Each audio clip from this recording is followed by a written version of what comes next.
Chapitre 43. La terre enchantée.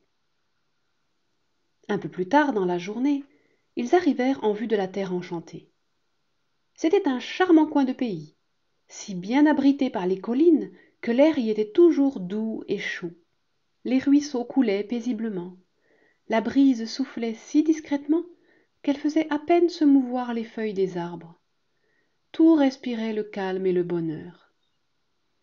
Seulement, les prairies n'étaient pas entourées de clôtures comme dans la vallée de la Paix.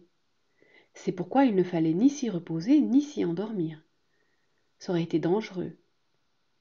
Les agents du méchant prince se cachaient souvent dans les buissons. S'ils apercevaient un pèlerin assoupi, ils le volaient ou essayaient même de le faire prisonnier. Oh, comme j'ai sommeil! S'écria bientôt Espoir. Mes yeux se ferment sans cesse, malgré moi. Je t'en prie, asseyons-nous un instant pour nous reposer. Non, pas ici, dit vivement Chrétien. Et il saisit le bras de son compagnon et le serra. Espoir, Espoir, tu oublies où nous sommes? Bon, foi, répondit Espoir d'un ton somnolent. Il n'y a personne pour nous faire du mal.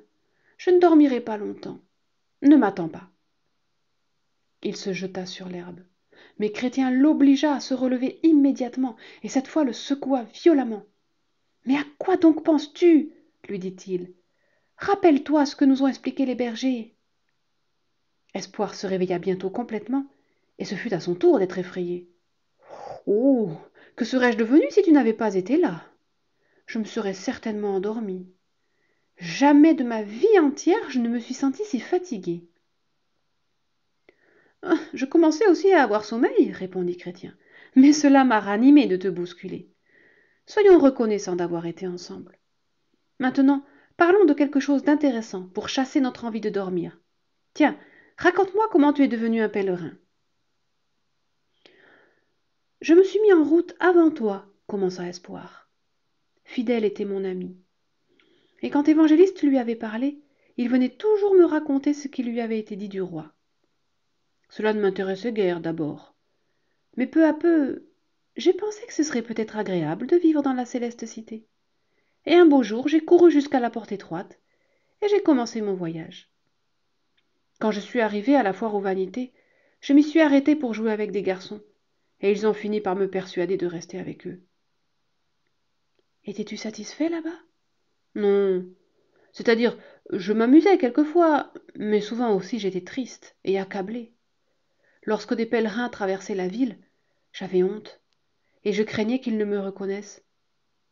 Et puis, tu es arrivé, avec Fidèle. Nous as-tu vus pendant qu'on nous battait? Oui, et aussi quand vous étiez dans la cage de fer. Une fois même, je me suis glissé tout près des barreaux. Je crois que tu étais endormi. Mais Fidèle m'a reconnu et il m'a parlé. Que t'a-t-il dit? Il m'a supplié de quitter en hâte la ville, et m'a assuré que le roi me pardonnerait pour l'amour de notre prince. Plus tard, j'ai assisté à l'affreux spectacle.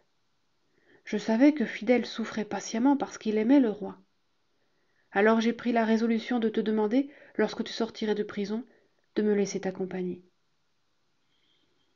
Je suis si content que tu sois venu, dit Chrétien. N'est-ce pas que nous sommes heureux ensemble? Oui, très heureux. Maintenant je suis persuadé que le roi m'aime. Et bientôt toi et moi nous serons en sûreté dans sa cité magnifique.